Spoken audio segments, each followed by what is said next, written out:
செங்கோடன் மயூரமுமே. என்னை நன்றாக இறைவன் படைத்தனன், தன்னை நன்றாக தமிழ் செய்யுமாறு அருளே உருவான அன்னை பராசக்தியினுடைய தனிப்பெரும் கருணையினாலே குருவாயூரப்பன் சமாஜத்தினுடைய சார்பில் நடைபெற்றுக் கொண்டிருக்கிற கோகுலாஷ்டமி பெருவிழாவிலே பகவத்கீதை சாரத்தை பற்றி சிந்திக்கிற ஒரு நல்ல வாய்ப்பு அமைந்தமைக்காக குருவருளையும் திருவருளையும் அதன் காரணமாக செயல்படுகிற சமாஜத்தை சார்ந்த அன்பர் பெருமக்கள் அனைவரையும், வருகை தந்திருக்கிற பெரியோர்களாகிய உங்கள் ஒவ்வொருவரையும், இந்த நிகழ்வை தம்முடைய உபயமாக ஏற்றிருக்கிற SA கல்பகம் ஃபவுண்டேஷன் மற்றும் பல்வேறு உபயதாரர்கள் அமைப்புகள் அனைவருக்கும் ஒவ்வொருவர் உள்ளத்திலும் சுடர்விடுகிற ஈஸ்வர சைத்தன்யமாகிய இறையொருட் பேரொளியை மனப்பூர்வமாக வணங்கி இந்த உரையை தொடங்குகின்றேன். கீதை ஒரு ஆச்சரியமான நூல்.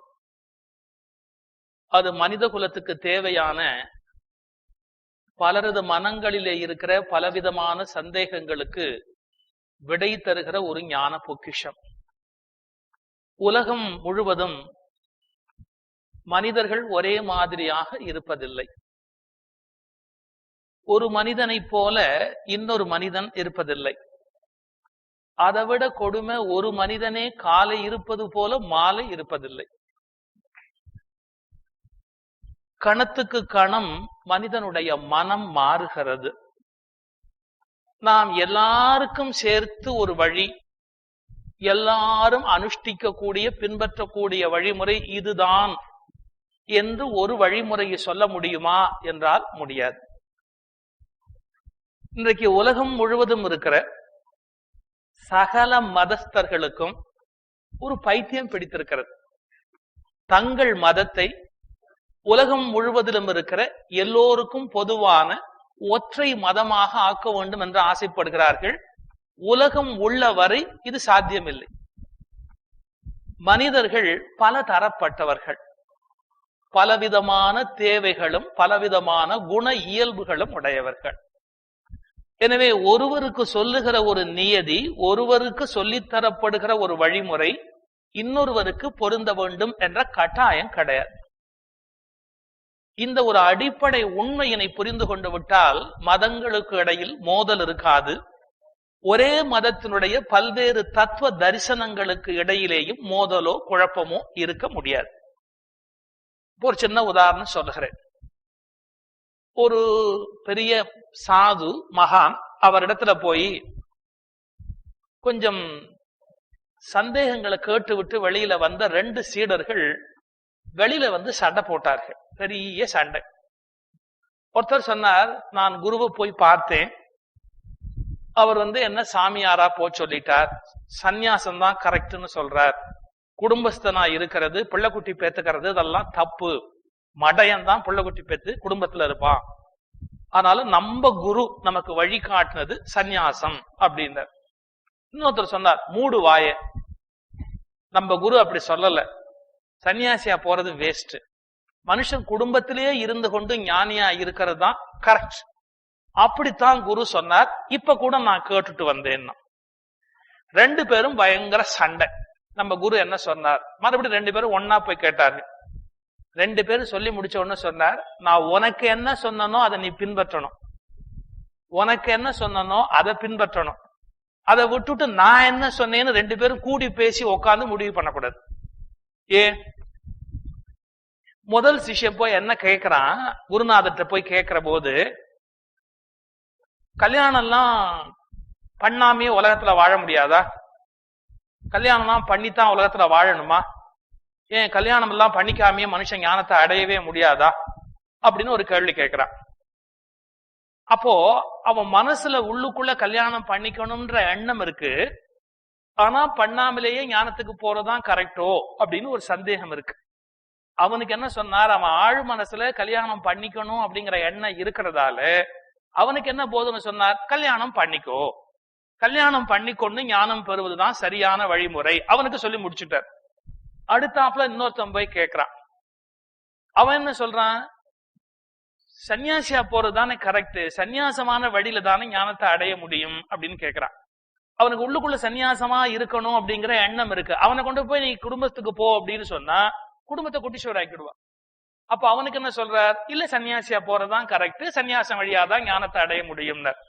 இப்போ ஒரு உண்மையை புரிஞ்சுக்கணும். இவனுக்கு ஒண்ணு சொல்றார் அவனுக்கு ஒண்ணு சொல்றார் அப்படின்னு குருவை நம்ம நோக முடியுமோ? அவரவர்களுடைய மனப்பக்குவம் எப்படி இருக்கிறதோ அதற்குரிய வழிமுறையைத்தான் குரு சொல்லி கொடுப்பாரே ஒழிய எல்லாருக்கும் பொதுவான ஒரு உண்மையை சொல்லு அப்படின்னா சொல்ல முடியாது. இந்த சின்ன விஷயம் தெரியாம தான் தத்துவத்துல இதான் சொல்லப்பட்டிருக்கிறது, கடவுள் அடைகிறதுக்கு ஒண்ணுதான் வழி. இப்படி மனிதர்கள் சரியா சொல்றதா இருந்தா பைத்தியக்காரர்கள் மாதிரி சண்டை போட்டுக் கொள்கிறார். அவரவர்களுக்கு எது தரமானதோ தகுதியானதோ ஒத்து வருமோ, உயிரின் இயல்பு எதுவோ அதன் வழியில தான் ஒருத்த மோட்சத்துக்கு போக முடியும், ஞானத்துக்கு போக முடியும். அவரவர்களுடைய வழிமுறையை தெரிந்து கொண்டுதான் குருவோ பகவானோ அவர்களுக்கு ஒரு வழி காட்ட முடியும். இப்போ என்கிட்ட ஒருத்தர் சொன்னா திருக்குறள்ல கூட முரண்பாடு இருக்கு சார் அப்படின்னு. என்னையா திருக்குறள்ல முரண்பாடு என்ன கண்டுபிடிச்ச அப்படின்னு கேட்டா, ஊழையும் உப்பக்கம் காண்பர் அப்படின்னு ஒரு குறள் வருது. விதியை கூட ஒரு மூலையில தள்ளி விடுவான், விதியை போட்டு காலால ஒருத்தன் மிதிச்சுடுவான். திருவள்ளுவர் சொல்றார், ஊழையும் உப்பக்கம் காண்பர் உலைவின்றி தாழாது உயற்றுபவர். ஓயாம ஆறு முயற்சி பண்றானோ விதியை தூக்கி அந்தாண்ட தூக்கி எறிஞ்சிருவான் அப்படின்னு ஒரு ஸ்டேட்மெண்ட் வருது திருக்குறள்ல. இதே திருவள்ளுவர் வேற ஒரு இடத்துல என்ன சொல்றார் தெரியுமோ? என்ன? ஊழி பெருவலி யாவுல மற்றொன்று சூடினும் தான் முந்துரும். ஊழை விட எதிரா பெரிய வலிமை உடையது, ஏது முன்னாடி வந்தாலும் அது தாண்டா ஜெயிக்கும். இப்ப நம்ம திருவள்ளுவர் என்ன சொல்றது? ஒண்ணு அவரை பைத்தியம்னு சொல்லணும், அல்லது அவர் இடத்துக்கு தகுந்த மாதிரி பேசுற சந்தர்ப்பவாதின்னு சொல்லணும். ஏன் இந்த இடத்துல ஊழை விட பெரிய வலிமை இல்லைன்றாரு, அந்த பக்கம் ஊழ் ஒண்ணுமே இல்லைங்கிறாரு. ஏன் அப்படின்னா ஒன்ன புரிஞ்சுக்கணும். திருவள்ளுவர் நிறைய மனிதர்களை பார்க்கிறார். அவர் ஒவ்வொரு மனுஷனுக்கும் ஒரு நீதி சொல்றார். எப்படின்னா, நல்லா உழைச்சு களைச்சு பாடுபட்டு முயன்று தோத்து போனவா இல்லையா? எல்லாம் செஞ்சுட்டான் உலகத்துல, அவன் செய்ய வேண்டிய கடமை எல்லாம் செஞ்சுட்டான், பாடுபட்டுட்டான். அவ்வளவு பாடுபட்டும் அவன் ஜெயிக்க முடியல. அவன் அப்படியே சோர்ந்து தலையை தொங்க போடுறான்.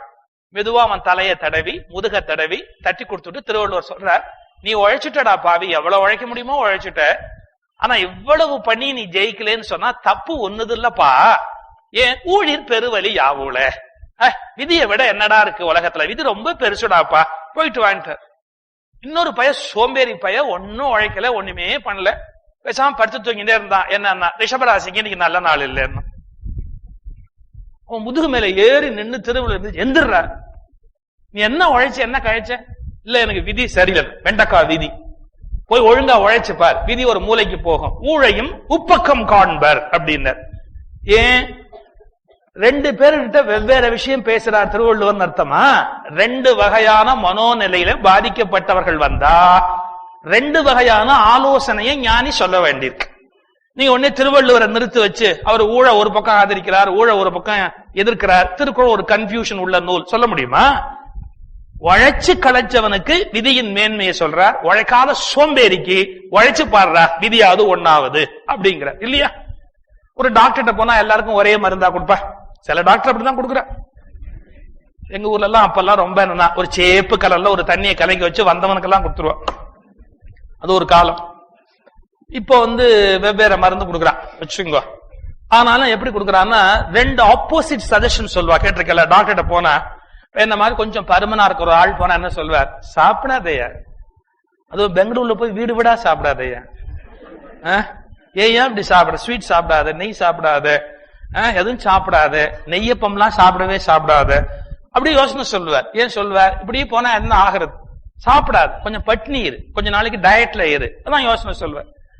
ஒருத்தர் இப்படி விடு விடு விடுன்னு ஒல்லியா இன்னொருத்தர் போய் உட்காந்து அவர்த்தி அதே யோசனை சொல்வாரா? ஏன் பயப்படுற? சாப்பிடிய, நல்ல சாப்பிடிய.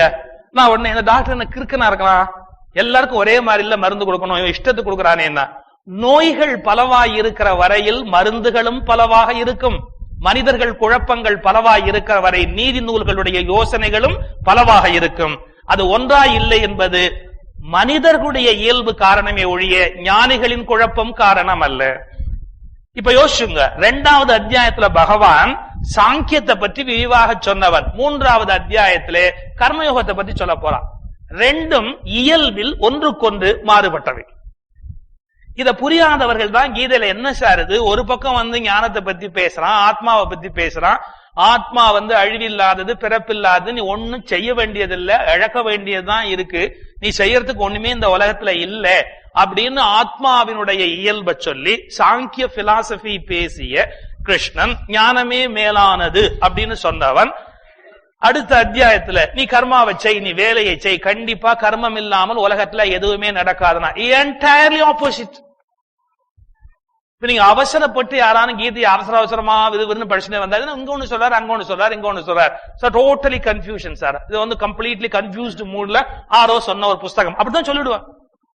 ஆனா எந்தெந்த நிலையிலே இருக்கிறவர்களுக்கு என்னென்ன சொல்லப்பட்டிருக்கிறது அப்படின்னு ஒரு வித்தியாசம் இருக்கு. எந்த நீதி நூலும் சரி, எந்த ஞான நூலும் சரி, பலதரப்பட்ட மனிதர்களுக்கான பலதரப்பட்ட யோசனையை சொல்லுகிறது. அதனால இது எல்லாருக்கும் சேர்த்து ஒரே ஒரு வழிமுறையை சொல்லுன்னா இன்னைக்கு தெரிஞ்சுக்கோங்க, உலகம் முழுவதிலும் இருக்கிற எல்லாருக்குமான ஒரே மெசேஜ், ஒரே வழிமுறை, ஒரே ஞான மார்க்கம், ஒரே கடவுள், ஒரே மதம் என்பது என்றைக்கும் சாத்தியமாகாது. என்றைக்கும் சாத்தியமாகாது. அப்படி யாரெல்லாம் கற்பனை காணுகிறார்களோ அவர்கள் அத்தனை பேரும் கற்பனை காணுகிற பைத்தியக்காரர். இந்த உலகம் பன்முகத்தன்மையுடையது, பல தரப்பட்ட மனிதர்களாலே உருவானது, குணங்களாலே பேதப்பட்டிருக்கிற மனிதர்களாலே உருவானது. அபிராமி அந்தாதில ஒரு வார்த்தை வரும், ஒன்றாய் அரும்பி பலவாய் விரிந்து இவ்வுலகு எங்குமாய் நின்றாள், ஒன்றே பல உருவே என் அருவே உமையவளே. 2 இடத்துல வருது. இந்த உலகத்தினுடைய இயற்கை ஒன்று பலவாகமே ஒழிய பல ஒன்றாக ஆகாது. ஒன்னு பலவாயிட்டே போகும், விதவிதமா மல்டிப்ளை பண்ணிட்டே போகும், ஒன்று பலவாகும். ஆனா பல கலந்து எல்லாம் ஒன்னாயிடலாம் அப்படின்னு ஆகுமா அப்படின்னா ஆகாது.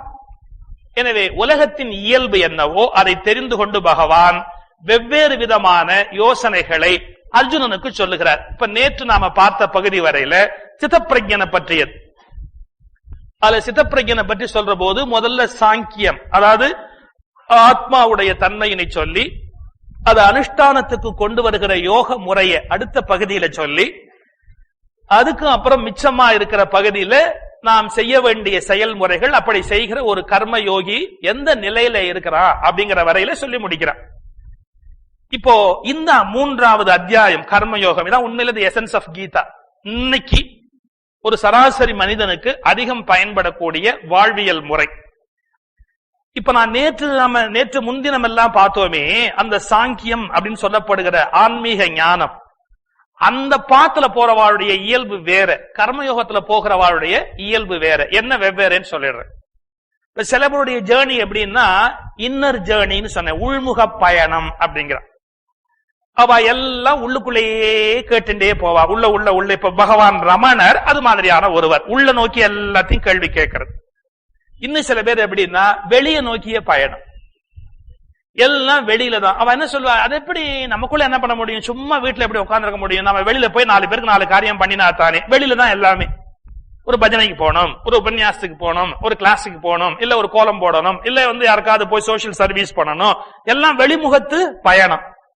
அவர்களுக்கு கர்மயோகம் தான் சாத்தியம். அவர்களால் உண்மையிலேயே சாங்கிய கொள்கையின்படி ஆத்ம ஞானம் பெற்று உள்ளுக்குள் தேடுதல் என்பது ஒருபோதும் நடக்காது. ஏன் அவ தனியா ஒரு 5 நிமிஷம் உட்காராலே உட்கார மாட்டார்.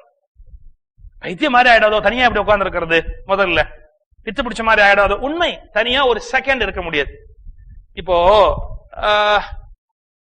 ஞான யோகம் பெறுகிறவர்கள்லாம் அப்படியே பத்மாசனத்துல உட்கார்ந்து, ஏன்னா கைய காலெல்லாம் அசைச்சா பாருங்க மூச்சு ஆடும். மூச்சு ஆடுச்சுன்னா எண்ணம் ஆடும், மனம் கலங்கப்படும். மனசு ஒரே புள்ளியில இருக்கணும்னா மூச்சு அசையக்கூடாது. அப்ப என்ன பண்ணுகிறார்கள், அப்படியே பத்மாசனத்திலேயே உட்கார்ந்து அப்படியே 2 கையை கூட அப்படியே கோத்து விட்டு அப்படியே உட்கார்ந்து இருப்பா. உள்முக பயணம் போகும், உள்ளுக்குள்ள கேள்வி அப்படின்னு. இப்படி எத்தனை நாள் உட்கார்ந்து இருக்கிறது? இப்ப நம்மள யாராவது ஒருத்தர் ஒரு 1 மணி நேரம் அப்படி பத்மாசனத்துல உட்கார்ந்து மூச்சு கிச்சு விடாம அப்படியே உட்காரு அப்படின்னா அவ்வளவு கூட ஒண்ணு வேண்டாம். 10 நிமிஷம் உட்கார்ந்தாலே வலது கால் எது இடது கால் எதுன்னு தெரியாது. ஏன் காலெல்லாம் மறுத்து போயிடுறது, நம்மளால உட்கார முடியல அப்படின்பா. மாதிரி கீழே உட்கார்ந்து எந்திரிக்கிற போது ஒருத்தர் ரொம்ப சிரமப்பட்டு காலை போட்டு பிச்சுட்டு இருந்தார். அது ரொம்ப ஒட்டி போயிடுத்து ஒன்னோட ஒண்ணுன்னு படாத பாட்டு பிச்சுட்டு இருந்தார். அப்ப இன்னொருத்தர் கேட்டார், அனாவசியமா ஏன் காலை ஏன் பிக்கிறேன்னு. ரொம்ப நேரம் ஆனவனு நம்ம கால் எது அவனோட கால் எது எது ஒன்னும் தெரிய மாட்டேங்குது. நீங்க ஒரு 10 நிமிஷம் உட்கார்ந்தாலே கால் மரத்து போறது. அப்புறம் உட்கார்ந்து ஒரு 20 நாள் 25 நாள் ராமகிருஷ்ணன் எல்லாம் தியானம் கூடுற போது சமாதி கூடுற போது 27 நாள்லாம் உட்கார்ந்து இருக்கிறாராம். அப்படியே உட்கார்ந்து 27 நாள் ரமணர் 27 நாள் குகையில உட்கார்ந்துருக்காரு. பாதாள லிங்கத்துல திருவண்ணாமலையில 27 நாள் அந்த குகைக்கு உள்ள போய் உட்கார்ந்துருக்காரு. நம்மளால 27 நிமிஷம் அப்படி இருக்க முடியுமா? நமக்கு வந்து இந்த சேனல்ல என்ன போச்சு, இன்னைக்கு நியூஸ் என்ன ஆச்சு, அவர் ஜெயிச்சாரா தோத்தாரா, இன்னைக்கு அந்த சீரியல் அவ என்ன ஆனா. நீங்க ஒரு சீரியல் போயிட்டு இருந்த சித்தின்னு ஒரு சீரியல், அப்போ அமெரிக்காவுக்கு கல்யாணம் ஆகி போன ஒரு பொண்ணு அம்மாக்கு லெட்டர் எழுதிருந்தா. என்ற அந்த அம்மா படிச்சு காமிச்சா. அந்த சித்தியில வேலுமணின்னு ஒரு கேரக்டர் வரும். அவ கேட்கிறா, வேலுமணிக்கு கல்யாணம் ஆகி விட்டதா இல்லையா? இது பெரிய விஷயமா, அது ரொம்ப முக்கியமான விஷயம். அவருக்கு அமெரிக்கால அப்ப தெரியல, இப்ப தெரியறது சன் டிவி, அப்ப தெரியல. கல்யாணம் ஆகி கொடுத்தோம், அம்மா மேல ரொம்ப கோவம். ஏன்னா அந்த டிவி சீரியல் பார்க்க முடியலையா. அப்ப எவ்வளவு தூரத்துக்கு நம்ம வெளிமுகமா போய் சிக்கினுடுறோம் பாருங்க. அது இல்லாமல் அதை பார்க்காம இருக்க முடியல அப்படிங்கிற. நீங்க உள்ளுக்குள்ள அந்த இன்னர் ஜேர்னி, உள்நோக்கிய பயணத்தை செய்வது என்பது ரொம்ப சிரமம். அந்த இன்ட்ரோவர்ட் உள்நோக்கி சென்று ஒன்றை தேடுவது, இன்னொன்று எக்ஸ்ட்ரோவர்ட் வெளிநோக்கி பயணத்தை செய்து ஒரு உண்மையினை கண்டுகொள்ளுதல். இப்ப ரொம்ப சிம்பிளா முடிவு பண்ணுவோம். ஞான மார்க்கம் அல்லது சாங்கியம் என்பதெல்லாம் உள்நோக்கிய பயணிகளுக்கு சாத்தியம். கர்மயோகம் என்பது வெளிநோக்கிய பயணிகளுக்கு சாத்தியம். அப்ப இவாளுக்கு எது முடியுமோ அதுல போனோம், அவளுக்கு எது முடியுமோ அதுல போனமே ஒழிய அது கரெக்டா இது கரெக்டா. நம்ம மனசுல இருக்கிற பெரிய குழப்பம் என்ன தெரியுமோ, ஒரு சரியான விஷயம் நமக்கு தெரியாம மற்றவாளுக்கு தெரிஞ்சுடுமோ. அவ கரெக்டா மோட்சத்துக்கு போய் நம்ம அட்ரஸ் இல்லாம, மோட்சத்தோட அட்ரஸ் கையில இல்லாம நாம எங்கேயாவது தெருவா நரகத்து வழியால சுத்த ஆரம்பிச்சுடுவோமோ அப்படின்னு ஒரு பயம். ஒன்னும் கவலைப்பட வேண்டாம். எல்லார்ட்டையுமே அந்த அட்ரஸ் கடவுள் கொடுத்திருக்கிறார். அவ கிட்ட மோட்சத்துக்கு வரதுக்கான அட்ரஸ் கையில கொடுத்திருக்கிறார். நம்ம அதை தொலைச்சிட்டோமோ, இன்னொருத்தருக்கு தான் தெரியுமோ, நமக்கு தெரியாதோ ஒன்னும் கவலைப்பட வேண்டாம். இந்த முதல்ல இந்த மனநோயில இருந்து வெளியே வந்தா போறோம். என்ன, நமக்கு கிடைக்காத ஏதோ ஒண்ணு மற்றவருக்கு கிடைச்சிடும். அந்த கிளாஸ் போறாளே, அந்த கிளாஸ்ல என்ன சொல்லி கொடுக்குறா, ஓ அந்த கிளாஸ்ல இது மாதிரி, அது வழியா போனா சீக்கிரமா மோட்சத்துக்கு போயிடலாம். ஏன்னா அது வந்து எக்ஸ்பிரஸ் பஸ், இதெல்லாம் ஆர்டினரி பஸ் இல்லையா, சூப்பர் ஃபாஸ்ட் ட்ரெயின். அது வழியா போனா மோட்சத்துக்கு சீக்கிரமா போயிடலாம். அந்த சாமியார் வழியா போற போது சீக்கிரமா போய் சேரலாம். இந்த சாமியார் வந்து கொஞ்சம் ஸ்லோவா தான் கொண்டு போவார் மோட்சத்துக்கு. அப்படி அர்த்தமா? நாம எதுல லயிக்கிறோமோ அதுல பூர்ணமாக லயிச்சுட்டா எல்லாமே மோட்சத்துக்கு தான் அழைச்சுன்னு போறது. பட் நமக்கு ஒரு கன்ஃபியூஷன் இருக்கு. நாம போற பாதை தப்போ, மத்தவா போற பாதை கரெக்டோ. இன்னொரு கன்ஃபியூஷன் இருக்கும். அது என்னன்னா மெல்லி அகங்காரம். என்ன, நாம போறதுதான் கரெக்ட், மத்தவா போறதெல்லாம் தப்பு. இது ரெண்டுமே சிக்கல். இப்ப மத்தவா போறதெல்லாம் தப்புன்னு சொல்லவும் நமக்கு ரைட் இல்ல, நாம போறது தப்போ அப்படின்னு பயப்பட வேண்டிய அவசியமும் இல்லை. நம்முடைய குண இயல்புக்கு ஏற்ற ஒரு வழிமுறையை நாம தேர்ந்தெடுத்து கொள்ள வேண்டும். சோ முதல்ல அர்ஜுனுக்கு பகவான் என்ன சொன்னார், ஆத்மாவை பத்தி எல்லாம் சொன்னார். கிளீனா அப்சர்வ் பண்றார். அந்த பயலுக்கு அது மண்டையிலேயே ஏறல, ஆத்ம ஞானத்துக்குரிய நிலையே இல்லை. அவர் ஏன் அந்த டெஸ்ட் பண்றார்? முதல்ல அவனுக்கு சாங்கியா சொல்றாருன்னு கேட்டா, அவன் என்ன சொன்னான், சத்திரிய தர்மத்தை விட்டுட்டு பிராமண தர்மத்தை பின்பற்றுகிறேன். என்ன, நான் காட்டுக்கு போய் பிச்சை எடுக்கிறேன். பிச்சை எடுப்பது யார் தர்மம்? நான் காட்டுக்கு போய் பிச்சை எடுக்கிறேன், நான் இவளெல்லாம் கொல்ல மாட்டேன், ரத்தம் சிந்த நான் எப்படி கொல்லுவேன்னா. அவனுடைய பேச்சு சத்திரிய தர்மத்துக்குரிய இயல்பிலே இருந்து தான் ஒரு அந்தன தர்மத்துக்கு மாறிவிட்ட மாதிரி இருந்தது. உடனே பகவான் என்ன பண்ணார், அந்தன தர்மத்துக்குரிய அந்த உண்மையான ஞானத்தை ஆத்மாவில் தேடி ஆத்மாவில் திருப்தி அடையக்கூடிய சாங்கியா சொல்றார். பட் அந்த பயத்தை ஒண்ணுமே எஃபெக்டே இல்லை, அதுக்குரிய மாற்றமே ஏற்படல. இப்ப உண்மையிலேயே அர்ஜுனன் ஞானியா இருந்தா என்ன சொல்லணும், இது சாங்கியா சொல்லி முடிச்சு ஆத்மாவோட இயல்பை சொன்ன உடனே, ஆத்மஸ்வரூபத்தை எக்ஸ்பிளைன் பண்ண உடனே, ஓ பகவானே, நான் ஆத்மானா என்னன்னு உணர்ந்துட்டேன், ஆத்மா லயித்தல்னா என்னன்னு கத்துனுட்டேன், ஆத்ம திருப்தினா என்னன்னு தெரிஞ்சுனுட்டேன், எனக்கு வழிகாட்டு, தேங்க்யூ வெரி மச், பரவிட வேண்டியதானே. இப்ப 3வது அத்தியாயத்து முதல்ல என்ன சொல்றான், அந்த அந்த அந்த சாங்கியாவுடைய கடைசியில கர்மயோகத்தை பத்தி ஆரம்பிக்கிறார். கேட்கிறான், ஜனார்தனா, கர்மத்தை விட ஞானம் சிரேஷ்டமானது என்றால் கேசவா ஏன் என்னை கர்மத்தில் ஈடுபட சொல்லுகிறாய்? சோ முதல்ல அவர் சொல்லிக் கொடுத்த ஞானத்தை அவன் பிடிச்சுட்டான்னா திரும்பி இந்த கேள்வி கேட்க வேண்டிய அவசியமே இல்லையா, அந்த வழியில பேசாம போக வேண்டியதுதானே. அதான் நமக்கு அதுல தீர்மானமாக ஒரு அபிப்பிராயம் ஏற்பட்டு கொடுத்து அப்படின்னா எதுக்கு திரும்ப திரும்ப இன்னொருத்த போய் கேட்கணும்? நீங்க அவன் ஞானி ஆயிட்டான், ஞானத்துக்கு போகணும் அப்படின்னா உடனே காட்டுக்கு போக வேண்டியதுதானே, ஏன் போல? திரும்பி திரும்பி கேட்கிறான், அர்ஜுனா நான் கேசவா நான் என்ன பண்ணணும், ஏன் என்ன நீ இன்னும் குழப்பற அப்படின்னு. அப்போ ஒன்று தீர்மானம் ஆயிற்று. என்ன, அந்த சாங்கியம் என்ன சொல்லப்படுகிற ஆத்ம ஞானத்துக்கு அர்ஜுனன் தகுதியற்றவன் என்பது தெளிவாகி விட்டது. சோ இப்ப அடுத்த ஸ்டேஜ் என்ன? அவன் பரபரப்புடையவன், வெளிமுக தேடுதல் உடையவன், உள்முக தேடுதல் குறைவாக உடையவன். வெளிமுக தேடுதல் உடையவனுக்குரிய வழிமுறை என்ன? கர்மயோகம் தான். இதுதான் நம்ம எல்லாருக்குமே பொருந்தும். ஏன்னா நம்மள 99.9% மக்கள் வெளிமுக தேடல் தான் உடையவர்கள். உள்முக தேடல்ங்கிறது நமக்கு ரொம்ப கம்மி. நான் கேட்கிறேன், நான் இப்படி பிளைனா சொல்றேன், தப்பா நினைக்காதீங்க. நம்ம எத்தனை குரு மாத்திருக்கோம் தெரியுமா? ஒரு சின்ன கேள்வி, எத்தனை குரு மாத்திருக்கோம் தெரியுமா? என்ன? இப்போ ஒரு பெரிய மடத்துல அத்வைத்த சன்னியாசி வந்தா அங்கேயும் போவோம், தென் துவைத்த சன்னியாசி வந்தா அவ காலையும் போய் விழுவோம். அப்புறம் குண்டலினி யோகம் அப்படின்னு யாராவது கத்து கொடுத்தா அவாட்டையும் போயிட்டு வருவோம். ஆர்ட் ஆஃப் லிவிங் அப்படின்னா ஒன்னு அதுக்கும் போயிட்டு வந்துருவோம். ஈசா யோக மையம் சரி அதுக்கும் போயிட்டு வந்துருவோம். ஏன்? எங்க போனாலும் நாம மாற போறது இல்லை, நமக்கு தெளிவா தெரியும். இதோ நம்ம குருமார்கள் நம்மளால கெட்டு போகாம இருந்தா நல்லதே ஒழிய, நம்ம ரொம்ப வெரி கிளியர். என்ன? எல்லா கிளாஸும் போவோம், எல்லாம் கத்துன்னு வருவோம். ஆனா என்ன? நாங்க ஒண்ணும் மாற மாட்டோம். இப்ப நான் கேட்கிறேன், இவ்வளவு குருவை நாம ஏன் மாத்தணும்? இவ்வளவு குருவை, இத்தனை வழிமுறைய, இத்தனை வழியில போய் சேரக்கூடிய வழிமுறைய ஏன் மாத்தணும்? நமக்கு ஏதாவது ஒண்ணுல திடமான நம்பிக்கை அதுலயே டிராவல் பண்ண ஆரம்பிச்சா எவ்வளவோ போயிருக்கலாமே. பக்தி யோகத்துக்கு வரோம், பஜனைக்கு வரோம், தென் குண்டலினி யோகத்துக்கு போறோம், அப்புறம் பிராணாயாம பயிற்சினா அதுக்கு போறோம், உடனே அப்புறம் பிலாசபி உபநிஷத்துனா அதுக்கு போறோம். எல்லா லெவல்லையும் நம்ம இருக்க விரும்புறோம். அப்ப என்னன்னா எதுலயுமே சீரியஸா உள்ள போக முடியல. ஏதான ஒரு வழிமுறையில தீர்க்கமா இருக்கிறது நல்லது. அதை விட்டு எல்லாத்தையும் கொஞ்சம் கொஞ்சம் கொஞ்சம் கொஞ்சம் பார்த்தோம்னா ஒண்ணும் இல்லாம ஆகி போயிடுறோம். இல்ல என்ன சிக்கல் தெரியுமா? எதுவுமே தப்பு இல்ல. இதுல உண்மை நம்ம புரிஞ்சுக்கணும், எதுவுமே தப்பு இல்ல. ஆனா இந்த எதுவுமே தப்பு இல்லைன்னு சொல்றதுல என்ன குழப்பம் வருது? எதுவுமே தப்பு இல்லைன்னு சொல்லிட்டா நம்மால் எதையுமே செய்யறது இல்ல. பாருங்களேன், ஒரு 4-5 வழி இருக்கு ஒரு இடத்துல, நான் அங்க நின்றுட்டு இருக்கிறேன். நடுத்தல நிக்கிறேன்னு நினைக்க வேண்டாம், உதாரணத்துக்காக. அப்ப அங்கிருந்து ஒருத்தர் கேட்கிறார், சார் இந்த இடத்துக்கு போறதுக்கு எப்படி போலாம் அப்படி.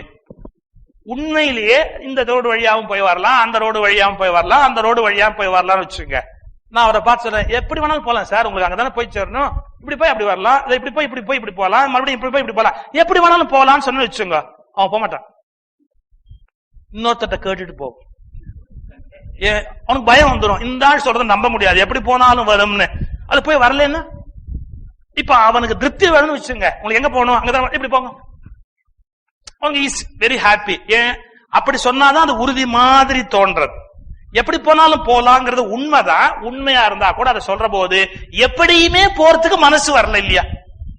சோ பகவான் ஒவ்வொரு சாப்டர்ல என்ன பண்ணுவார் தெரியுமோ, அதை பேசுற போது பக்தி யோகத்தை பின்னாடி பேசுறாரு.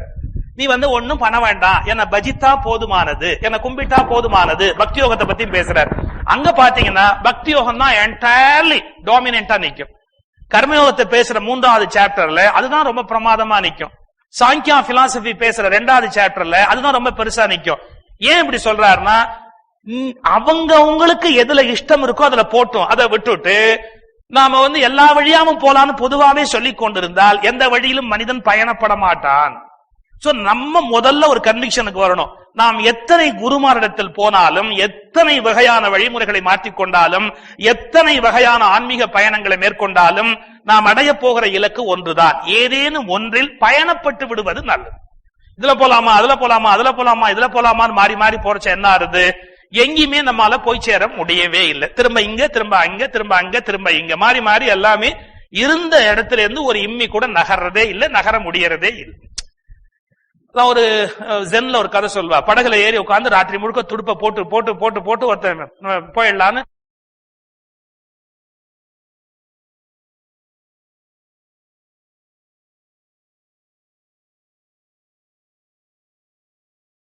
அது இல்லாம நீ ராத்திரி எல்லாம் துடுப்பு போட்டு என்ன பிரயோஜனம்? ராத்திரி எல்லாம் விடிஞ்சு விடிஞ்சு துடுப்பு போட்டு, ஆனா படகு புறப்படல இல்லையா? அப்ப அது எந்த இடத்துக்கு போய் சேரும்?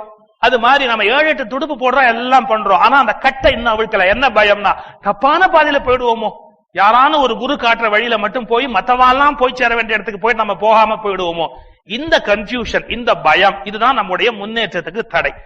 நம்முடைய ஸ்வயம் ஒண்ணு சொல்லும், இதான் உனக்குரிய வழிமுறை, அந்த வழிமுறையை எடுத்துனுட்டு அப்படியே போய்கொண்டே இருக்கவன். இப்ப அர்ஜுன் என்ன கேட்டா, நீ முதல்ல எனக்கு என்ன சொன்ன? சாங்கியா சொன்ன, ஞானம் மேலானதுன்னு சொன்ன. பட் என் பண்ற போது சித்தப்பிரஜனை பத்தி சொல்ற. சித்தப்பிரஜன் எப்படி? அவன் ஆத்மாவில் ஆத்ம திருப்தி அடைந்தவனாய் இருக்கிறான், ஆனா அவன் செயலை விட்டவன் அல்ல. அவன் செயல் செய்யறான், உலகத்துல செய்ய வேண்டிய காரியங்களை முறையாக செய்து கொண்டே இருக்கிறான். அவன் இன்பத்துக்கு இன்பப்படல, துன்பத்துக்கு துன்பப்படல.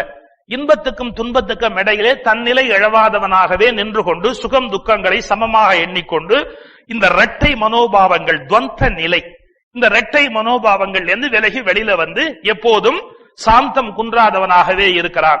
இப்படி சிதப்பிரஜனுக்குரிய லட்சணத்தை எல்லாம் சொல்லி முடிக்கிறார். இப்ப கேட்கிறான், நீ ஏதாவது ஒண்ணு தெளிவா சொல்ல. நீ முதல்ல ஞானத்தை பேசுற, அப்புறம் கர்மத்தை பத்தி பேசுற.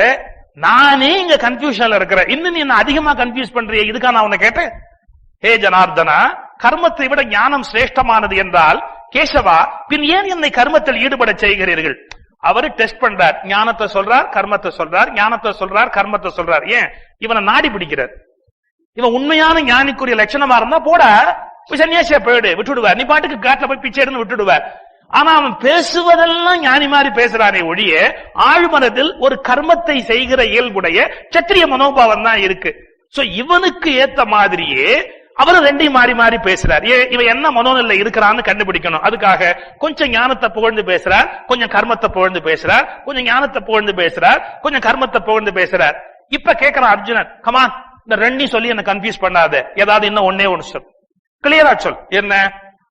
கர்மம் தான் சிரேஷ்டமானதுன்னு அது சொல்லு கிளியரா. நீ ஞானம் தான் சிரேஷ்டமானதுன்னு சொல்லி முடிச்சிருக்கிறிய, இப்பயே என்ன திடீர்னு கர்மாவில ஈடுபட சொல்ற, கர்மத்தை நோக்கி என்ன செலுத்துற, எனக்கு விடை கொடு.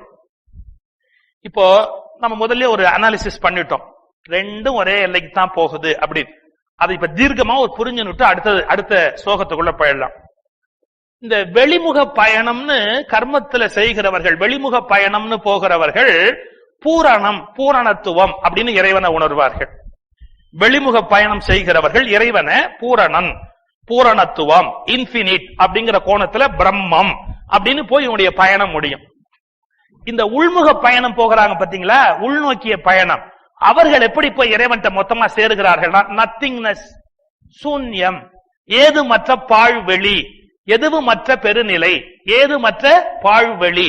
அப்ப அவளது என்னன்னா இப்படி தேடிக்கொண்டே போகிற போது உள்முக பயணத்துல அது சூன்யம் என்ற நிலையிலே நிர்வாணா அப்படிங்கிற லெவல்ல போய் முடியுது. புத்தர்னா அப்படி போனவர், நத்திங்னஸ் வழியாக போனவர் புத்தர்.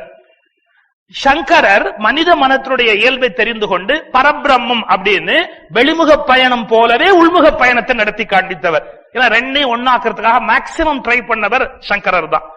இப்ப மற்றவர்கள் ராமானுஜர்லாம் என்னன்னா முழுக்க முழுக்க வெளிமுக பயணம், பக்தி, பகவான துவைதத்திலே வச்சுடு, தனியா வெளியிலேயே வைத்துக் கொண்டு பூஜை பண்ணு, ஒருபோது நீ அவனா ஆக முடியாது, அவனை பூஜை பண்ணி அந்த இடத்துக்கு கிட்டக்க வேணா நீ போகலாம், அதுக்கு மேல நீ போக முடியாது.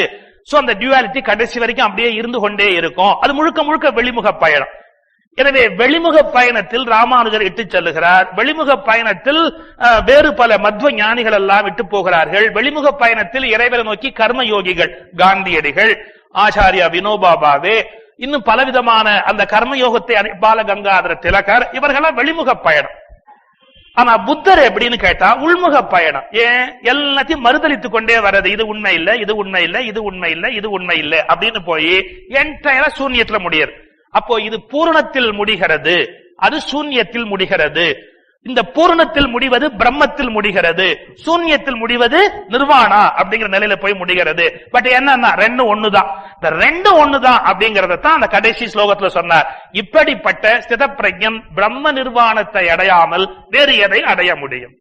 ஏன் கீதை பெரிய நூல்னு கேட்டா, அதுவரையில் அத்வைத்த ஞானிகள், பிரம்மத்தை ஒத்துக்கொண்டவர்கள் புத்தருடைய நிர்வாணம் அப்படிங்கிற தத்துவத்தை ஏற்கவே இல்லை அந்த காலகட்டத்தில்.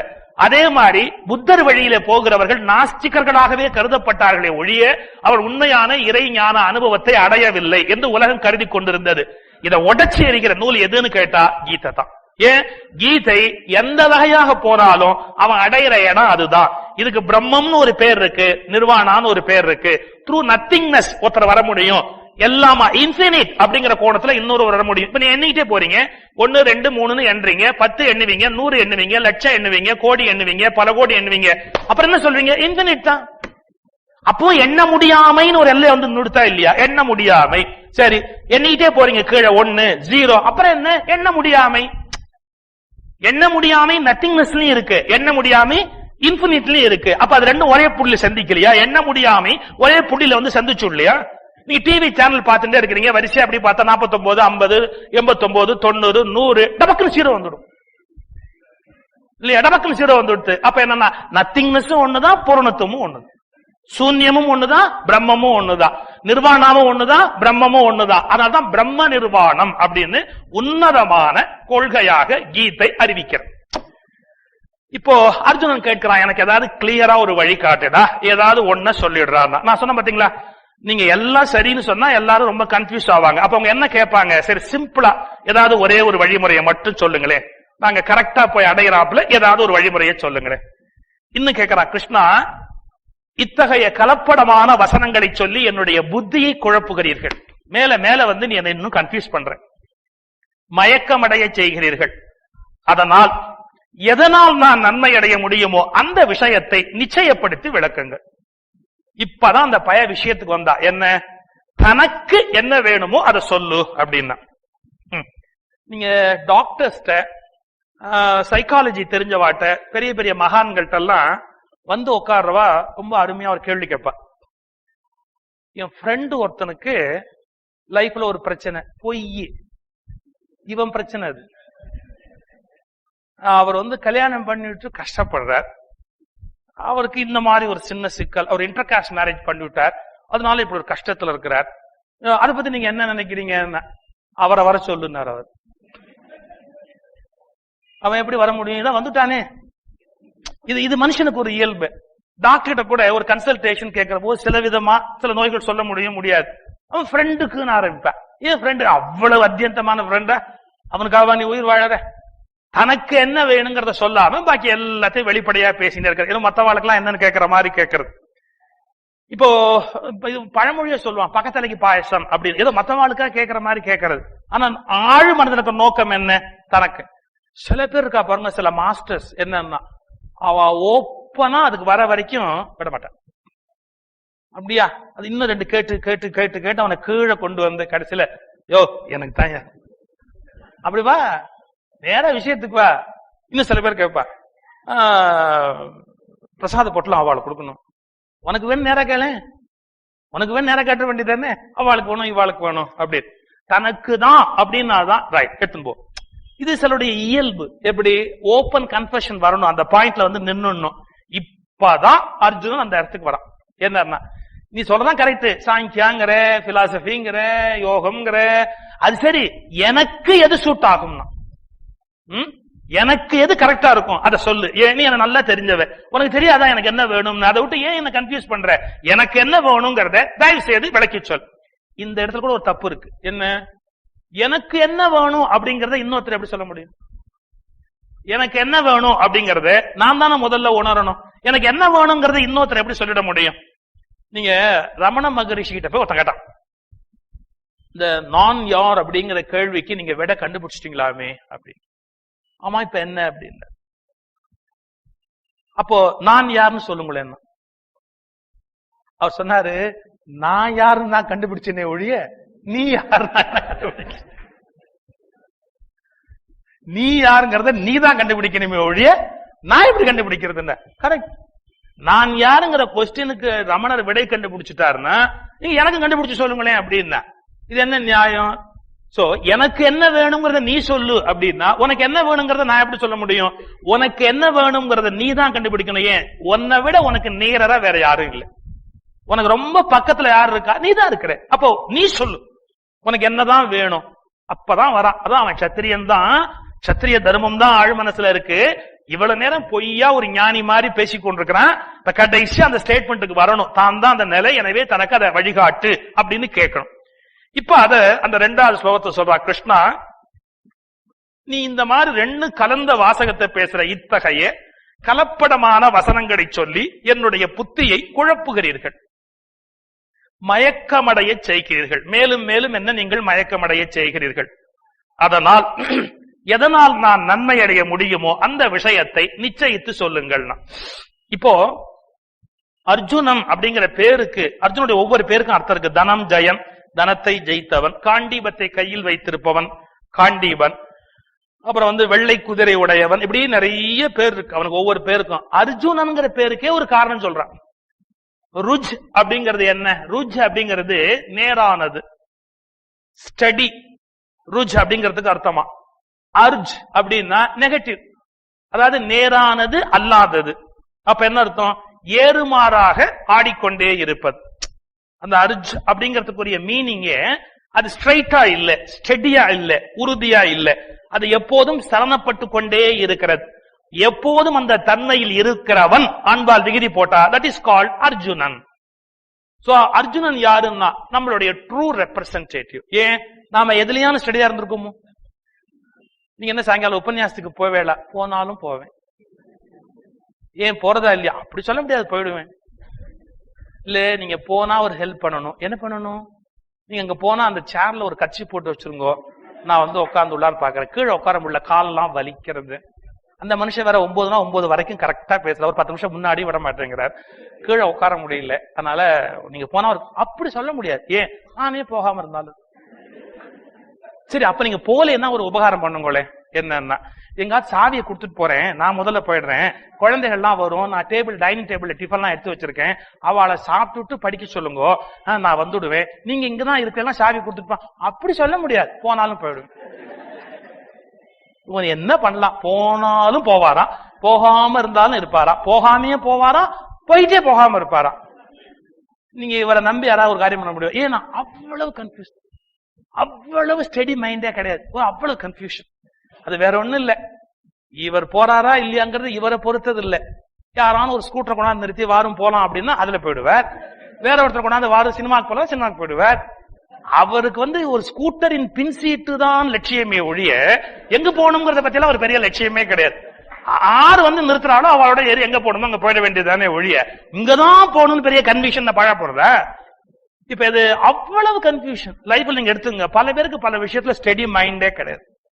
இப்போ அந்த மாதிரி ஸ்டெடி மைண்ட் இல்லாத ஊசலாடுதல் அப்படிங்கறதா ருஜ் அருஜ். அப்ப என்ன ஆகுது? அர்ஜுனன் ஊசலாடுகிற மன இயல்பு உடையவன். எதிலும் உறுதி இல்லாத மன இயல்பை அது டினோட் பண்றது அப்படின்னு அதை பத்தி ஒரு அர்த்தம் சொல்லலாம். அவன் இப்ப குழப்பத்தில் இருக்கிறான். என்ன குழப்பத்தில் இருக்கிறான்? நீ என்ன ஆத்மா பத்தி பேசி தொலைக்கிற? ஆத்மா என்னைக்கும் அழிவில்லாதது அப்படின்லாம் சொல்ற. இவ்வளவு சொல்லிட்டு ஞானியை பத்தி பேசுறது, என்ன போர்ல போ அப்படிங்கிறியே, என்ன இப்படி கன்ஃபியூஸ் பண்றியே அப்படின்னா. மற்றவ யாரும் கன்ஃபியூஸ் பண்றது இல்ல, நாம தான் கன்ஃபியூஸ் ஆகிறோம். நீங்க ரொம்ப சிக்கலான டயத்துல கூட சில பேர் கன்ஃபியூஸே ஆறதில்ல, அவ்வளவு கிளாரிட்டி இருக்கு. என்னுடைய ஃபாதர் ஒரு 65 வயது அவருக்கு காலமான போது ஹார்ட் அட்டாக்ல காலமான 3வது அட்டாக் அவருக்கு. யாரும் பிலீவ் பண்ண முடியாது. ஹார்ட் அட்டாக் போது அங்க இருக்கிற டாக்டர் பரபரப்பரன்னு ஒரு யங்ஸ்டர் பரபரப்பரன்னு ஓடுறார். அந்த 3rd அட்டாக் இவருக்கு அப்படிங்கிறதுக்கு அங்கேயும் இங்கேயும் ஓடுறாரு. எங்க அப்பா கூப்பிட்டு சொன்னாரா, இங்க வாங்க, என்ன நீங்க வாழ வேண்டிய வயசு, அதனால இவ்வளவு பரபரப்பா இருந்தா ஹார்ட்டுக்கு ஆகாது. யாரு? ஹார்ட் டாக்டருக்கு பேஷண்ட் சொல்லிட்டு. எங்களுக்கு எல்லாம் கதை முடிஞ்சது. நீங்க வாழ வேண்டிய வயசு, இவ்வளவு படபடப்பு ஆகாது. அந்த டாக்டர் வெளில சொன்னார், நானும் எவ்வளவோ பேருக்கு ட்ரீட் பண்ணிருக்கேன், எப்படியான என்ன காப்பாத்துங்கிற ஏக்கம் தான் கண்ணில் இருக்குமே ஒழிய நான் போயிட்டு வரேன்ற நிம்மதி இருக்கிற மனுஷால பார்க்க முடியாது. உங்க அப்பா ஒரு ஆச்சரியமான மனுஷன், ஒரு சாதாரண சிங்கர் தான், சீர்காழி கோவிந்தராஜன். வீட்டுல ஹார்ட் பெயின் வருது, அழைச்சுன்னு வரா. அந்த கோயில் வாசல வண்டியை நிறுத்தினார், இறங்கி சுவாமி கும்பிட்டார். உலகம் நன்றா இருக்கட்டும், உயிரை விட்டார். உலகம் நன்றா இருக்கட்டும் சொல்லுவாள் யாராவது? அப்ப எத்தனையோ காலமா அந்த நாமத்தை சொன்னதுக்கு ஒரு பக்குவம் வந்துட்டு இல்லையா? உலகம் நன்றாக இருக்கட்டும் அப்படின்னா பெர்ஃபெக்ட். சோ சிலர் மரணத்தின் நேரத்துல கூட பதட்டம் இல்லை, குழப்பம் இல்லை, தெளிவா இருக்கிறார். சாக்ரட்டிஸ பத்தி எழுதுறான். சாக்ரட்டிஸ் மரண தருவாயில இருக்கிறார். அப்போ ரொம்ப கிளாரிட்டி, கிளியர் திங்கிங், எந்த குழப்பமும் இல்லை, அவர் பாட்டுக்கு வழக்கம் போல இருக்கிறார். அப்போ போய் கேட்கிறாங்க, மரண தருவாயில் கூட இப்படி குழப்பம் அடையாது தெளிவான ஒரு மனிதனை பார்க்க முடியாது, எப்படி நீங்கள் இவ்வளவு தைரியமாக இருக்கிறீர்கள், மரண காலத்திலும் எப்படி தைரியமாக இருக்கிறீர்கள்? சாக்ரட்டிஸ் ஒரு பியூட்டிஃபுல் ரிப்ளை கொடுத்தார். ஆஸ்திகர்கள் ஆன்மான்னு ஒண்ணு இருக்கிறதாக நம்புகிறார்கள், அது மட்டும் இல்ல அது அழியறதில்லை அப்படின்னு நம்புகிறார்கள், அது மீண்டும் எப்போதும் இருந்து கொண்டே இருக்கும் நம்புகிறார்கள். இது உண்மைன்னா நான் ஏன் கவலைப்படணும்? எப்படியும் நான் ஆத்மா அழிய போறதே இல்லை, நான் அழிய போறதே இல்லை, அழிவு கிடையாது. நாஸ்திகர்கள்லாம் என்ன சொல்லுகிறார்கள்? மரணத்தோடய இந்த ஆத்மாங்கெல்லாம் போயிடும், தனியா ஆத்மான்னு ஒண்ணும் கிடையாது, அது மரணத்தோடய போயிடுங்கிறாங்க. அப்பவும் எனக்கு கவலை இல்லை. ஏன்? அதான் போயிடுமே. அது நாஸ்திகன் சொல்றதெல்லாம் உண்மை அப்படின்னா நானும் இருக்க போறதுல கதை முடிஞ்சிட போறது, எதுவும் வருத்தமே கிடையாது. ஆஸ்திகன் சொல்றது உண்மை அப்படின்னா நான் வந்துட்டே இருப்பேன் மறுபடியும். அப்ப என்னன்னா ரெண்டு ஸ்டேஜ்லயுமே எனக்கு கவலை இல்லைன்னா, இதான் கிளாரிட்டி. இந்த ரெண்டு பிலாசபியும் எடுத்து வச்சுட்டு ரெண்டாலையும் எனக்கு பிரச்சனை இல்லை அப்படின்னா, இதுக்கு நேர்மாறா அவனு சொல்லட்டுமா? ஒரு பெரிய மனுஷன் சிந்தனையாளன் பேசிக்கொண்டிருக்கிறார். அவற்றை அங்கே ஒருத்தர் ஓடியாந்த, சார் நான் இப்பதான் பெட்டர் ரசல் படிச்சேன். இப்ப என்ன ரசல் சொல்றார், ஆத்மானே ஒண்ணு இல்லைங்கிறார், கவலையா இருக்கிறார். அதை பத்தி கவலைப்பட வேண்டியது அவர் யாரு? ஆத்மானே ஒண்ணு இல்லைன்னா கவலைப்பட வேண்டியது அவர் தான். இல்ல சார் அப்படி ஒண்ணு இல்லைன்னு சொல்றது நினைச்சா ரொம்ப கவலையா இருக்கு. சரி இப்ப இருக்குன்னு வச்சுக்கீங்க, இருக்குன்னா நம்ம என்னைக்கும் இப்படியா இருந்தா போர் அடிக்காது, ஆத்மா பாட்டுக்கு எப்பவுமே இருந்தா போர். இவருக்கு ரெண்டுமே கஷ்டமா இருக்கான். எப்படி ஆத்மா இல்லைன்னு ரசல் சொல்றதும் கஷ்டமா இருக்கான், ஆத்மா இருக்குன்னு நம்ம சொல்றதும் கஷ்டமா இருக்கான். இப்ப ஒரே விஷயம் தான். சாக்ரட்டிஸ் எப்படி எடுத்துனுட்டார், இந்த மனுஷன் எப்படி எடுத்துனுட்டார்? நீங்க மனுஷனுடைய அப்ரோச் இருக்கு பாருங்க, ஒரே விஷயத்திலேயே அவதான் கன்ஃபியூஷன் உண்டு பண்றா. இன்னைக்கு கன்ஃபியூஷன் அதுக்குள்ள இல்ல, இவ எப்படி கன்ஃபியூஷன் உண்டு பண்ணுவா? நாங்க இந்த மோட்டிவேஷன் லெக்சர்ஸ்ல ஒரு இது யூஸ் பண்ணுவோம். எப்படின்னா மனுஷன் ஒண்ணு இல்லாத விஷயத்தை எப்படி ப்ராப்ளம் ஆக்குறா அப்படின்னு. இவர் இறந்து போயிட்டார், ஒருத்தர் சோகமா உட்கார்ந்து இருந்தார். நீ ஏன் சோகமா இருக்கிற அப்படின்னாரு. இல்ல ஒரு பிரச்சனையா இருக்கு. இவர் எரிக்கிறதா புதைக்கிறதா? இது என்ன பெரிய பிரச்சனை? இல்ல எரிச்சுட்டா பிரச்சனை இல்ல, புதைச்சாதான் பிரச்சனை. என்ன பிரச்சனை? இல்ல புதைச்சால புல்லு வளருமா வளராதான்னு பிரச்சனை. அது புல்லோட பிரச்சனை, உன்னோட பிரச்சனையா?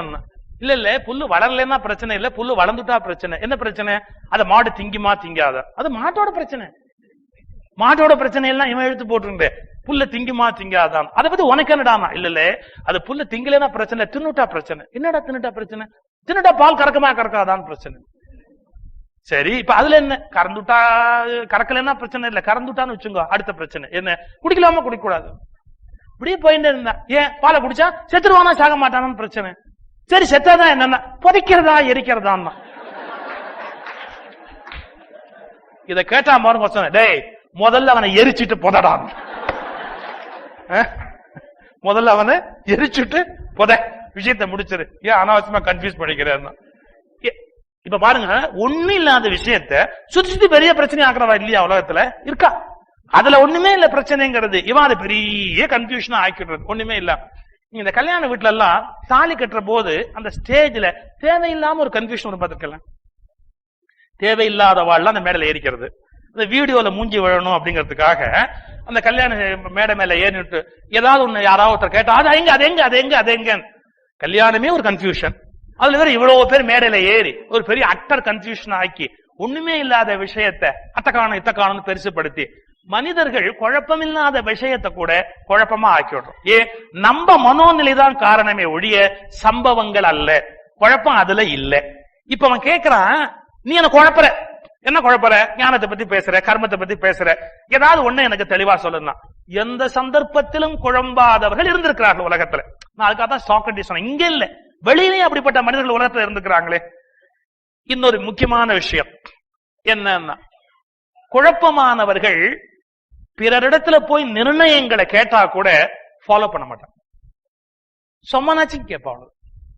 என்கிட்ட ஒருத்தர் சொன்னார், பேர் வைக்கணும் குழந்தைக்கு, நீங்க சொல்லுங்களேன் அப்படின்னு. நான் 2 கேள்வி கேட்டேன். எத்தனாவது ஆளா என்கிட்ட கேட்கிறேன்? 11வது ஆள்னா. ஒரு குழந்தைக்கு பேர் வைக்கிறதுக்கு 11 பேர்த்தே கேட்டுன்னு வருது. சரி 11வது ஆள். அடுத்த கேள்வி கேட்டேன், நான் சொன்னா நீ கண்டிப்பா வச்சுடுவியா இல்ல அடுத்த ஆளை பார்க்க போறியா?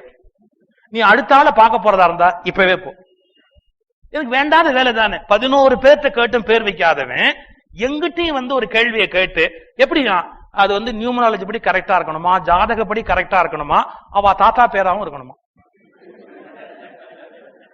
நியூமராலஜி படி கரெக்டா இருந்தா ஜாதகப்படி இருக்காது, ஜாதகப்படி கரெக்டா இருந்தா நியூமராலஜி படி இருக்காது. இது ரெண்டுமா இருந்தா அவ தாத்தா பேரா இருக்கவே முடியாது. தாத்தா பேராவும் இருக்கணுமா, மாடனாவும் இருக்கணுமா? இதுக்கு 11 பேரை கேட்டுட்டு 12வது ஆளா என்ன கேட்டா, நான் சொன்னேன், நீ எப்படி வைக்க போறது இல்ல, நான் எதுக்கு அரை மணி நேரம் மண்டையை உடைச்சு இதுக்கு ஒரு பேரை கண்டுபிடிச்சு உனக்கு எழுதி கையில கொடுத்து நீ வைக்காம போறதுக்கு? நீ எப்ப 11 பேரை கேட்டு வைக்கலையோ அப்ப 12வது ஆள் கேட்டு வைக்க போறது இல்லை. இது மனிதனுடைய சுவாபம். நிர்ணய புத்தி இல்லாதவர்கள் எத்தனை பேர்த்த கேட்டுதான் என்ன பிரயோஜனம்? திரும்பி திரும்பி இன்னொரு மனுஷாட்ட கேப்பா, இன்னொரு மனுஷாட்ட கேப்பா, இன்னொரு மனுஷாட்ட கேப்பா. அப்ப அவளுக்கு நிர்ணய புத்தி வரணுங்கிறதா முக்கியமே ஒழிய திரும்பி திரும்பி கேட்டுக்கொண்டிருக்கிறோங்கிறது முக்கியம் இல்லையே. இப்போ நீ சொல்லு, நான் என்ன பண்ணணும்னு நீ சொல்லுங்கிறா. கேப்பானா? அன்னைக்கு சொன்னேன்னு நினைக்கிறேன். ஒருத்தர் வந்து சொன்னார், நான் மாதிரி சன்னியாசி ஆகலாமா இல்லையான்னு நீங்க யோசனை சொல்லுங்க. இது ஏன் வேலையா? சன்னியாசி ஆகிறதா இல்லையாங்கிறது அவன் முடிவு பண்ணணும், இல்ல அவனுடைய ஒய்ஃப் முடிவு பண்ணணும். இந்த ஆள சன்னியாசி அனுப்புறதா வேண்டாமா? நம்ம தான் பாட்டே வச்சிருக்கோம், கொஞ்சம் ஏருக்கு மாறா இருந்தால் கூறாமல் சன்னியாசம் கொள் அப்படின்ட்டா. அவட்ட சொல்லாதேன்டா, சொன்னா அதையும் எடுத்துருவாளா, கூறாமல் சன்னியாசம் கொள் அப்படின்னா. இது வந்து எங்கிட்ட கேட்டா ஏதாவது அர்த்தம் உண்டா? நான் இன்னும் சன்னியாசி ஆகல. இது காவி போட்டிருக்கேன்னு தப்பா நினைச்சுடாதீங்க. டிவியில வந்து இந்த ஷர்ட் மாதிரி கலர் வேற எதுவுமே சூட் ஆகிறதே கிடையாது. டிவியில ஷூட் பண்ற போது இந்த கலர் இருக்கு பாருங்க, ஐடியல் கலர் அப்படிங்கிற டிவி ஷூட்டிங்க்கு. அதுக்காக இது ஒரு 7 ஜிப்பா தச்சனே ஒழிய நான் சன்னியாசி அல்ல, சன்னியாசி ஆகிறது ஐடியாவும் இல்ல. Very clear. அவன் எங்கிட்ட வந்து யோசனை கேட்கறான். இது நான் இந்த ஜிப்பா எப்ப போட்டது பார்த்தாலும் தெரியல. வந்து சார் நீங்க யோசனை சொல்லுங்க, நான் சாமியாரா போலாமா இல்லையா நான் யோசிக்கிறேன் அப்படின்னா, நீ எப்ப எங்கிட்ட கேட்கிறியோ அப்பவே நீ சாமியாரா போக மாட்டேன். ஏன்? அது உனக்கு தோணணும். இந்த லைஃப்ல ஒரு விதையான விரக்தி தோணி நான் போகணும்னு தோணணும், இல்ல ஏதோ ஒரு காரியம் சாதிக்கணும்னு தோணணும். அது தோணாம நான் போலாமா இல்லையான்னு இன்னொருத்தர் யோசனை கேட்ட ஆளால் சன்னியாசியா போய் சொசைட்டிக்கு ஏதாவது பண்ண முடியுமா? இல்ல அவன் ஆத்மாவை தான் ஈடேற்ற முடியுமா? முடியாது இல்லையா? இப்ப அவன் கேட்கறான், ஆனா கேட்கறவன் இதை முழுசா ஏத்துக்குவானா? ஏத்துக்க மாட்டான். அதுக்காக சொல்ல வர என்ன கேட்கறான் பாரு. கண்ணா, எனக்கு குழப்பமா இருக்கு, நீ விளக்கம் சொல்ல, 2ல எது சிறந்தது என்பதை எனக்கு சொல். இப்போ கிருஷ்ணன் அவனை தோல்ல தட்டி ஒரு வார்த்தை கொடுத்தார். அருமையான ஒரு அப்ரிசியேஷன் டு அர்ஜுனா. ஏன் இதை கேட்ட உடனே அந்த அப்ரிசியேஷன் கொடுக்கிறாருன்னா, he was dejected. ரொம்ப கீழே போயிட்டான். அர்ஜுனுடைய மனோநிலை இருக்கு இல்லையா, சோகத்துக்கு போயிட்டு. நீங்க ஒரு எல்லைக்கு மேல ஒரு தாழ்வு மனப்பான்மை வந்துடும். நம்ம எதுக்குமே லாய்க்கு இல்லையோ, நமக்கு எதுவுமே இப்ப என்ன செய்யறதுன்னு தெரியலையோ, we are unfit, எதுக்குமே நம்ம லாய்க்கு இல்லை அப்படின்னு. அந்த மாதிரி வருகிற போது ஒரு குரு கூட, ஒரு குருமார்கள் கூட அவனை வந்து கீழே விட்டுடக்கூடாது. சரி நீ அப்படித்தான் அப்படின்னு கீழே விடக்கூடாது. இந்த ஒரு பியூட்டிஃபுல் சைக்கலாஜிக்கல் அப்ரோச்ச 3வது ஸ்லோகத்தை வச்சிருக்கான் பாருங்க. எப்படின்னா, ஹே பாபமற்ற அர்ஜுனா. அர்ஜுன பகவான் விழி கூப்பிடுற போது என்ன சொல்றார்? பாபமற்றவனே அர்ஜுனா. ஒரு தடவை தான் சொல்றார். இப்போ ஒரு 3-4 தடவை சொன்னா கூட செயற்கை. ஒரே தடவை சொல்லிட்டு அப்படியே அடுத்த விஷயத்துக்கு போயிட்டார். அது இன்னும் ரொம்ப அழகு. இப்ப நீங்க கோர்ட்ல எல்லாம் சத்தியம் பண்ற போது 3 தடவை பண்ணு அப்படிலாம் சொல்லுவான். நான் உண்மையை சொல்லுகிறேன், உண்மையை சொல்லுகிறேன், உண்மையைத்தான் சொல்லுகிறேன். அப்ப நீ 3 தடவை சொன்னா முதல் தடவை சொன்னது உண்மை இல்லையா? முதல் தடவையே அது உண்மையா தானே இருக்கணும். அது 3 தடவை சொல்றதுன்னு சொன்னாலே, எப்போது முதல் வார்த்தை பொய்யாகி விட்டதோ அப்போது 3வது வார்த்தையும் ஏன் பொய்யாகாது? இதெல்லாம் மூடத்தனம். 3 தடவை சொல்றதா இருந்தா சொல்லணும், 4 தடவை சொல்லணும், 7 எல்லாம் பொய். இது உண்மைனா உண்மை, ஒரே தடவை சொன்னா முடிஞ்சு போச்சு அதோட விஷயத்தை. நீ பாவமற்றவன் அப்படிங்கறத 7-8 வார்த்தையில சொல்ல பகவான் ஒரே ஒரு தடவை. அவன் எப்படி ஒரு பரிதாபமா ஒரு பார்வை பார்த்து, இந்த பையன் என்ன இப்படி போயிட்டான், இப்படி கீழே போயிட்டான், ஒரே அடியா அப்படின்னு வந்து போயிட்டானே அப்படின்னு. ஹே பாவமற்ற அர்ஜுனா, இந்த உலகத்தில் 2 வகை நிஷ்டைகள் உள்ளன. இதுவரை அது உன்னால் உனக்கு விளக்கி கூறப்பட்டவை. ஞானிகள் ஞான யோகம் மூலமும், யோகிகள் நிஷ்காமிய கர்ம யோகத்தின் மூலமும் இறைவனை சென்று அடைகிறார்கள். எப்படி ஞானிகள் ஞான யோகத்தின் மூலமும், யோகிகள் நிஷ்காம கர்ம யோகத்தின் மூலமும் வந்து என்னை அடைகிறார்கள். நான் முதல்ல சொன்ன பாத்தீங்களா, ஆத்மாவில் லயித்து ஆத்ம ஞானம் பெற்று அவங்களுக்கு செயலே கிடையாது, எந்த செயலுமே கிடையாது. அவ எதுவுமே செய்ய வேண்டிய அவசியமே கிடையாது. உன்னை மறந்துடக்கூடாது. செயல் செய்யாம இருக்கிறார்கள்னா சொசைட்டி கிட்டேந்து அவ எதையும் எதிர்பார்க்கவும் கூடாது. இப்போ சில சன்னியாசிகள் எப்படின்னா, அவங்களுக்குரிய கர்மா எதையும் செய்ய மாட்டா, கடமையை செய்ய மாட்டா. ஆனா சொசைட்டி என்ன போஷிச்சா என்னன்னு எதிர்பார்ப்பான். அவ சன்னியாசி அல்ல. ஏன் இந்த சொசைட்டி என்ன காப்பாத்தினா என்ன, இந்த சொசைட்டி எனக்கு மடம் கட்டி கொடுத்தா என்ன, இந்த சொசைட்டி எனக்கு ஒரு கார் வாங்கி கொடுத்தா என்ன அப்படின்னா தப்பு. நீங்க பிக்ஷை எடுக்கிறதுக்கே இலக்கணம் என்ன சொல்ல தெரியுமோ? ஒரு வீட்டுல போய் பிக்ஷை எடுக்கிறதா சன்னியாசி எப்படின்னா, பவதி பிக்ஷாம் தேகின்னு கேட்கறான். 3 தடவை வேணா மேக்சிமம் கேட்கலாம். ஏன்னா ஒரு காதுல கேட்காம இருக்கலாம், உள்ள கேட்காம இருக்கலாம், அப்படிங்கிறதுக்காக 3 தடவை கேட்கலாம் அப்படின்னா பியூட்டிஃபுல்லா டெபினிஷன் சொல்றான். என்னன்னா, கேட்பதற்கு முன்பு எந்த மனோநிலையில் இருந்தானோ அதே மனோநிலையில் கிடைத்தாலும் கிடைக்காவிட்டாலும் அந்த வீட்டை விட்டு அடுத்த வீட்டுக்கு போகணும். கேட்கறதுக்கு முன்னாடி எந்த மனோநிலை இருந்தானோ அதே நிலையில கொடுத்தாலும் கொடுக்காட்டாலும் அடுத்த வீட்டுக்கு போயிடணும். ஏன் இப்ப கொடுக்கலன்னா சில சன்னியாசி சொல்லுவான், நான் எவ்வளவு பெரிய சாமியார் தெரியுமா, நீ என்ன செய்யல உன் குடும்பம் நல்லா இருக்காது. நீங்க இப்படி மிரட்டுற சன்னியாசி எவ்வளவு பேர் இருக்கிறார் சாமியார் எல்லாம். அவ ஒரு செட்டு வச்சிருப்பா, அந்த பூஜைக்கு கரெக்டா வரணும். 7 தடவை பூஜைக்கு வரணும். பூஜைக்கு வரல, 6 தடவை வந்துட்டு 7ஆவது தடவை வரல, உன் குடும்பமே நடுத்தூர்ல நிற்கும். இது என்ன பெரிய ஞானி, என்ன வழிகாட்டுறான்? 6 தடவை வந்ததுக்கு ஒண்ணும் கிடையாதான், 7ஆவது தடவை வராம விட்டுட்டா அவன் குடும்ப தெருவில் போய் நிக்குமா? நம்ம ஜனங்கள் இருக்கா பாருங்க, பைத்தியம். என்ன யாரா பயமுறுத்தினா அந்த சாமியாருக்கு பயப்படுறது, ஓடுறது, பயந்துக்கிறது, ஐயோ அதை பண்ணிடுவானோ இதை பண்ணிடுவானோ அப்படி. நீங்கள் கடவுளின் பிள்ளைகளாய் இருக்கிற வரையில் இந்த மனிதர்கள் உங்களை எதுவும் செய்ய முடியாது. கடவுளின் பிள்ளைகளாய் நீங்கள் இருக்கிற வரையில் இந்த மனிதர்கள் உங்களை எதுவும் செய்ய முடியாது. நம்ம பயப்படுறோம், ஒரு இவர் ஏதாவது சபிச்சிடுவாரோ, அவர் ஏதாவது சொல்லிடுவாரோ. வெரி சாரி, நம்ம மனசு சுத்தமா இருக்க வரைக்கும் அவன் ஒன்னும் பண்ண முடியாது. இப்ப ஒரு சாது சன்னியாசிக்கான லட்சணம், நீ கொண்டாடினாலும் சரி, கொண்டாடலினாலும் சரி, ஏற்றுக்கொண்டாலும் சரி, மறுத்தாலும் சரி, அவமதிச்சாலும் சரி, மதிச்சாலும் சரி, எல்லாம் ஒண்ணுதான். அந்த சமநிலையில இருக்கிறவன் தானே உண்மையான ஞானியா இருக்க முடியும், இல்லையா? இப்போ 2 விஷயத்தை ஏற்கனவே நான் விளக்கி இருக்கிறேன்னு பகவான் சொல்றான். என்ன சொல்றான்? ஒன்று ஞானிகளுடைய ஞான யோகம், இன்னொன்று யோகிகளுடைய நிஷ்காம கர்ம யோகம். அது என்னங்கிறது அடுத்த ஸ்லோகம் பார்க்க போறோம். அதுக்கு முன்னாடி நான் சொன்ன பாருங்க, பாவம் மற்ற அர்ஜுனான்னு கூப்பிடுறாரு. நீங்க மனுஷன் எல்லாருக்கும் ஒரு குற்ற உணர்வு உண்டு. நாம லைஃப்ல தப்பு பண்ணிட்டோம், வெரி சாரி.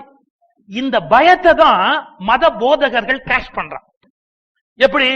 ஒரு மனுஷன் சின்ன வயசுல ஏதோ தப்பு பண்ணிருப்பான். நான் இன்னும் உடச்சே சொல்லணும், இந்த உலகத்துல தப்பு பண்ணாத மனுஷன் 99.9% யாரும் இருக்க முடியாது. தப்பு பண்ணாத மனுஷன் அப்படின்னு யாரும் இருக்கவே முடியாது. ஏதோ ஒரு தப்பு எந்த காலத்திலயும் ஏதாவது ஒரு வகையில மனுஷன் செஞ்சிருப்பான். இந்த குற்ற உணர்வுல இருந்து விடுதலையாகி வெளியில வரணும். ஜீசஸ் கிரைஸ்ட் உடனே அவர் என்ன பண்ணார்? இந்த குற்ற உணர்வு மனுஷன் மனசுல இருந்து எடுக்கிறதுக்கு அவர் டெக்னிக் கண்டுபிடிச்சார். என்ன? எல்லா மனுஷனும் தான் ஏதோ ஒரு குற்றம் பண்ணிட்டோம், ஒரு பாவம் பண்ணிட்டோம், தான் துக்கத்துல இருக்கிறோம், பாவத்தினால தான் அப்படி இந்த கஷ்டத்தை அனுபவிக்கிறோம். அவர் ஒரு டெக்னிக் சொன்னார். என்ன? உன் பாவத்தை ஒத்துக்கோ. முதல்ல நீ என்ன பாவம் பண்ணிருக்கிறியோ அதை ஒளிச்சு வைக்காத. ஒழிக்க ஒழிக்க ஒழிக்க பாவத்துக்கு பலம் ஜாஸ்தி. ஓப்பனா டிக்ளேர் பண்ணு, அட்மிட் பண்ணு. நான் பாவம் பண்ணினேன்னு ஒத்து பகிரங்கப்படுத்தி விட்டாலேயே அந்த பாவத்தின் வீரியம் குறைஞ்சு போயிடுறது. சோ குற்ற உணர்வுல இருந்து வெளியில வா. அதுக்காகத்தான் அவர் இன்ட்ரோடியூஸ் பண்ணது பாவ மன்னிப்பு அப்படின்னு. இந்துக்கள் அது இல்லாம இல்ல, இந்துக்கள்ல வேற மாதிரி இருக்கு. எப்படி இருக்கு? கங்கையில போய் குளிச்சுட்டா சகல பாவமும் போயிடும் சொல்றமா இல்லையா? ஏன்? இந்த பாவம்ங்கிற குற்ற உணர்வுல இருந்து மனுஷ சமூகம் விடுதலை ஆகணும். நீங்க கங்கையில குளிச்சாச்சுன்னா அவனுடைய சகல பாவமும் போயிடும். கங்கையில இந்த பாவத்தை கழுவுறதுக்குன்னு ஒரு ரசாயனம் இருக்கா? தனியா வரவா அழுக்க போக்குறதுக்கு ஒண்ணு, அவ பாவத்தை போக்குறதுக்கு ஒண்ணு, தனித்தனியா ஏதாவது இருக்கா? ஒரு புண்ணியமான நதி, எல்லா நதியும் போல ஒரு புண்ணியமான நதி. ஆனா இந்த நம்பிக்கை இருக்கு பாருங்க, கலெக்டிவ் கான்சியஸ்னஸ்ல என்ன, கங்கையில குளிச்சுட்டா பாவம் போயிடும் அப்படிங்கிற அந்த எண்ணம் வலிமையாது. சோ ஒரு குற்ற உணர்வுடையவன் கங்கையில போய் குளிச்சுட்டு வருவோம், நிம்மதியாயிடுறான். அந்த குற்ற உணர்விலிருந்து விடுதலை ஆகிறான். ஒன்ன மறந்துடக்கூடாது, கோர்ட்டுகள் குற்றத்திலிருந்து விடுதலை தரலாம். கோர்ட்டுகள் குற்றத்திலிருந்து விடுதலை தரலாம், குற்ற உணர்விலிருந்து விடுதலை தர முடியாது. என்ன?